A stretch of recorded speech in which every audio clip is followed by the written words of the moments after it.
কারো কাছে, পৃথিবীর কোন সৃষ্টির কাছে যারা পরিমাণ কিচ্ছু পাওয়ার আশা করবেন না। একটু আশা করবেন, আপনি কষ্ট পাবেন। কারো কাছে কোনো আশা করতে যায় না, শুধু আল্লাহর কাছে আশা করেন। সমস্ত কাজের প্রতিদান আল্লাহর কাছে চান, পরকালে আপনি সুখে থাকবেন ইনশাআল্লাহ। শেষ হাসি আপনি হাসবেন ইনশাআল্লাহ। এছাড়া আমি কোনো সলিউশন দেখি না ভাই। আমি কলিজা থেকে কথাগুলো বললাম আপনাকে, আর যে কথা কলিজা থেকে বের হয় সেই কথা আপনার কলিজার মধ্যে আঘাত করবেন। সব কাজ শুধু আল্লাহর জন্য করেন, কেউ আপনার আপন না। আল্লাহ ছাড়া কেউ আপনার আপন নয়।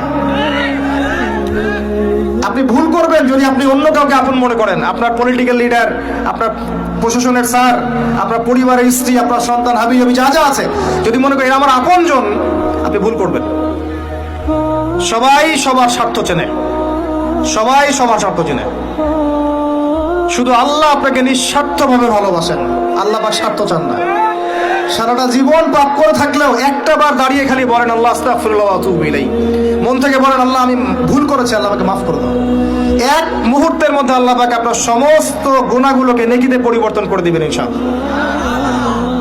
আল্লাহ ছাড়া কেউ নাই আপন। আল্লাহর জন্য খালেস করে ফেলেন নিজেকে, তার দ্বীনের জন্য চেষ্টা করেন। তার দিন আজকে অবহেলিত, তার দিন আজকে অপদস্থ। সারা বিশ্বের বুকে আজকে মুসলিমরা নির্যাতিত, নিপীড়িত। দিনকে এগিয়ে নেওয়ার জন্য কিছু করেন। আপনার ক্ষুদ্র ক্ষুদ্র প্রচেষ্টা ইনশাআল্লাহ আগামী দিন ইসলামের বড় বিজয় নিয়ে আসবে। দিনের জন্য খালেস করে ফেলেন নিজেকে।